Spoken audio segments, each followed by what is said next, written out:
Hello, beautiful people. I created this handout. We can give this handout to clients or use this as a journal prompt for ourselves. This is designed to assist us with understanding, dealing, and releasing triggers. Triggers are a visceral response, so doing the work to understand them will greatly assist you or your client with releasing them in the future. So the more that we can understand why a trigger is happening, what caused it, and what we could do better is going to assist us tenfold with releasing the trigger and actually getting healing around that subconscious reaction. So when did the trigger occur? List the date, the time, and what was happening in regards to the time. An example would be I got triggered last night around 7 p.m. after work. I was getting ready for dinner. Where were you? List the environment. Were you at work, in your car, at home? Be very descriptive in terms of environment. That's important. In the kitchen, washing my hands. Who were you with? I was with my partner and myself. So really being descriptive about environment, what was taking place, where you were at. What were you feeling right before you got triggered? That's really important. So an example is I was stressed. I had a hard day of work. I was hungry. I was depleted. So understanding the environments externally and internally before the trigger happened. And then let's start talking about what actually caused the trigger. Try to be as descriptive as you can. So we're going to list, tone of voice, the attitude of people, the smells, the sounds. So an example is that the trigger is that I happen to mention I'll probably never get married. And you really want to explain the trigger.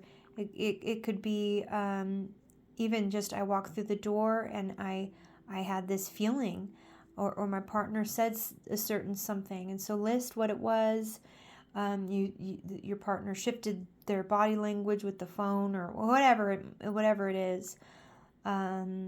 So sometimes it's a subconscious thing. So it's an old reaction from something that happened. So the more that you can list the environments or what was occurring with all of your senses at the time, the more it will help to give you clarity around why you are still reacting in that way. Why do you think this triggered you? Example is it made me sad because I do want to get married and I was sad about this. So why do you think it triggered you? That's very important to really understanding the why. And if you don't understand why, just say, I'm not exactly sure. I'm not sure exactly the why right now. What feelings were involved? I felt depressed, sad, lonely, scared, whatever it may be. I wanted to feel strong. I wanted to act like I didn't care, but my feelings were hurt, and this made me feel very insecure and disappointed. So really start listing the feelings. Also, where you were feeling it in your body is really important too. I felt a burning in my stomach. I felt a tingling in my scalp. I felt my heart started pounding. What were your thoughts after getting triggered? So that's important too. So really understanding what the environment was, what occurred, what the thoughts were, and what the feelings were will really, really help you, especially with seeing patterns for the future. So an example, I started spiraling out of control. I was fixating that my relationship wasn't enough. This made me start to obsess about the way my partner doesn't love me and doesn't show affection. I started warping reality to fit the trigger. And that's what always happens. So I was able to pick apart that trigger and understand that it was a trigger around me being discarded. Oh, okay, I have an abandonment wound, a wound of being tossed away or discarded.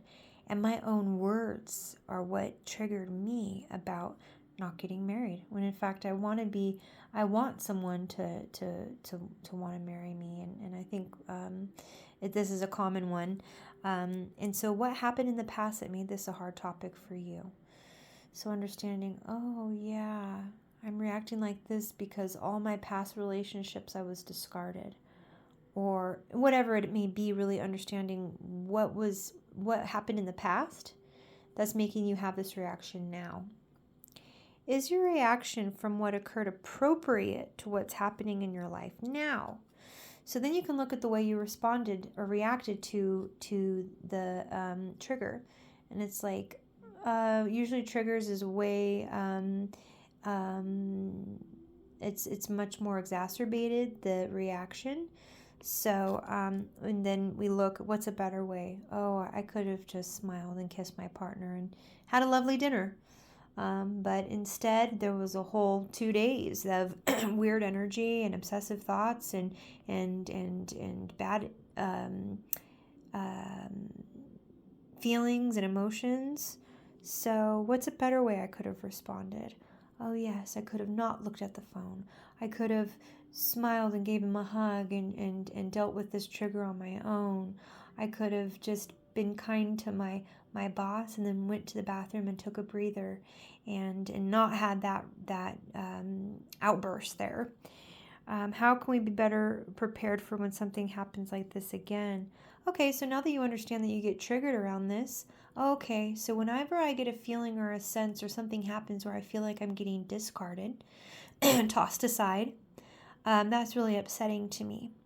So what can I do? Okay, I need to really make sure that I don't discard myself, that I really show up for myself and I put myself as a priority, and that I'm sensitive and I have awareness around this.